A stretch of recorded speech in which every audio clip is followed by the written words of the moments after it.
Ayan, magandang hapon. Tapos na tong ADB 160.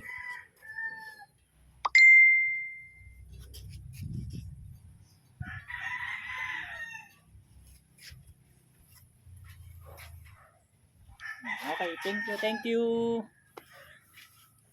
Yan, pwede tayong gumawa ng mga ganyan pagkakagawa. Mags yan, ginawang rim set.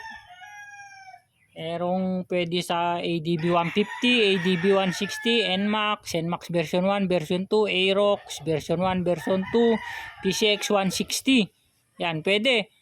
Sa mga Scoopy, Mio, pwede rin. Basta kung meron materyales, magagawa. Hindi katulad sa mga ibang motor, wala tayong available pa na hub na gagamitin. Katulad nung mga Dominar 400, CB 500, yan. Wala pa akong mga hub ng ganyan. RFI, Rusi RFI, tapos Easy Ride 150, yan. Wala pa. Kahit yung Bergman, wala pa akong hub ng pwede gamitin. Kaya hindi pa ako makagawa. Ayaw ko namang pagpraktisan yung mga